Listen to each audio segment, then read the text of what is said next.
Habang pauwi ay pakanta-kanta pa ang lasing na si Mang Densyo. Nang walang ano-ano'y makarinig siya ng malakas na pagaspas. Luminga siya, tumingala at doon niya nakita ang kakatuwang nilalang.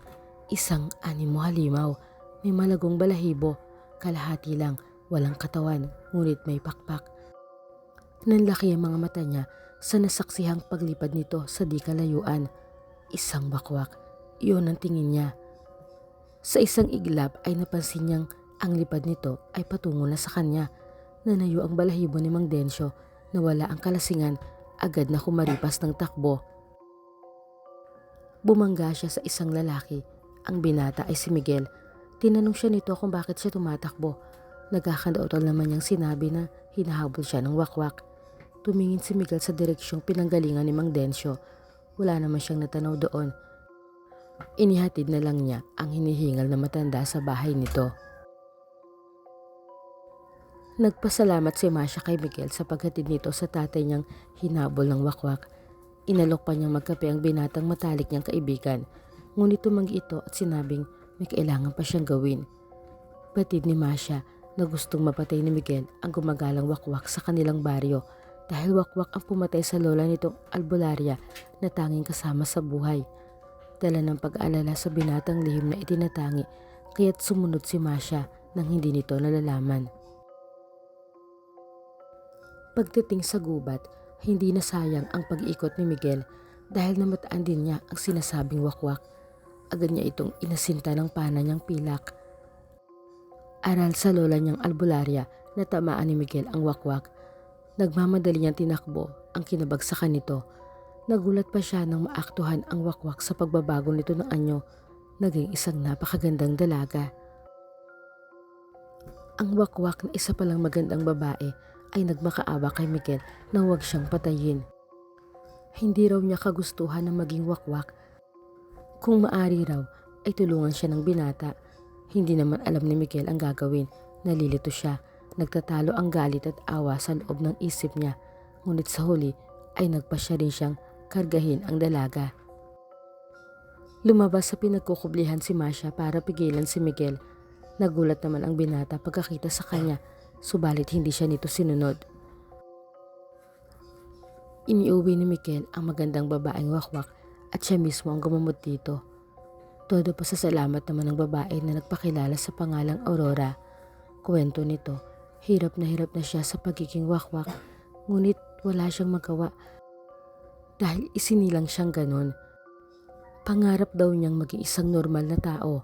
Isang paraan lang daw ang magbibigay katuparan sa pangarap niya, ang batong itim na kung tawagin na kanilang lahi ay batong moryok. Naalala ni Miguel na meron siyang batong moryok na naiwan sa kanya ng yumaong lola. Nanatili si Aurora sa puder ni Miguel habang nagpapagaling. Ang galit sa wakwak ay pansamantalang isinantabi sa utos ng puso dahil tila naakit siya sa maamong mukha ng dalagang wakwak. Habang si Masya ay pinuntahan siya at pilit kinukumbinsi na patayin na ang wakwak, ipinaalala nito sa kanya na wakwak ang pumatay sa lola niya at posible bangang si Aurora mismo yon. Napayuko na lang si Miguel dahil hindi magkasundo ang puso't isipan. Tila nabasa naman ni Aurora sa mga mata ni Miguel ang lihim nitong pagtatangi sa kanya. Kaya ipinaramdam niya rito na meron din siyang gusto. Dahil doon ay mabilis silang nagkaunawaan hanggang sa mapansin ni Miguel ang lungkot sa mga mata ng dalaga. Inusisa niya ito. Agad namang inamin ni Aurora ang ipinagdaramdam. Aniya, gustong-gusto na niyang maging tao para maging karapat-dapat kay Miguel, ngunit hindi niya alam kung saan hahanapin ang batong moryok. Pinag-isipang mabuti ni Miguel ang dapat gawin. Sa kalaliman ng gabi ay ginising at kinausap niya si Aurora. Inamin niya rito na hawak niya ang susi sa pangarap nitong maging normal na tao. Nangislap ang mga mata ng dalagang wakwak. Nang buksan ni Miguel ang palad sa harap niya, nasa palad nito ang batong moryok. Tinanong ni Aurora kung paano nagkaroon nito ang binata. Sinabi naman ni Miguel ang totoo na mula yun sa lola niyang albularya. Mabilis na kinuha ni Aurora sa palad ng binata ang bato at agad isinubo. Nang maisubo ay saka sinabing, "Salamat dahil nabigay nito ang bato na magbibigay ng higit na kapangyarihan sa kanya bilang wakwak." Tumigas ang mukha ni Miguel. Kung ganun daw, ay niloko lang pala siya nito, taliwas sa sinabi nitong magiging normal siyang tao dahil sa batong muryok. Isang matunog na halakhak ang pinakawalan ni Aurora at sinabing hanggang ngayon daw ay napakadali pa ring utuin ng mga tao, tulad daw nung nabiktima niya ang lolang albularya ni Miguel. Nagpaawalang siya kaya ang ginawa niya kay Miguel at agad lumambot ang puso. Pero ayaw ibigay sa kanya ang batong muryok na alam niyang nasa pag-iingat nito, kaya naman pinatay na lang niya. Kumuyom ang palad ni Miguel. Si Aurora naman ang nabigla nang humalakhak din si Miguel at saka sinabing ang batong muryok na ibinigay niya kay Aurora ay hindi totoo. Nanlaki ang mga mata ng dalagang wakwak. Sinabing nagbibiro lang si Miguel. Pero pinatulayan ng binata na hindi yun biro nang sabihin niyang ang tunay ay ipinatago niya kay Marcia. Noon naman sumulpot si Marcia at kinumpirmang nasa kanya nga ang tunay na batong muryok. Galit na aatakihin ni Aurora si Marcia, ngunit bigla siya natigilan nang maramdaman na ang lason na unti-unting kumakalat sa katawan niya, sanhi ng peking batong may lason na nilunok niya kanina. Ilang saglit lang at walang buhay siyang bumagsak sa sahig. Makalipas ang ilang araw, magkatabing nakaupo sa isang bench sa parke sina Miguel at Marcia.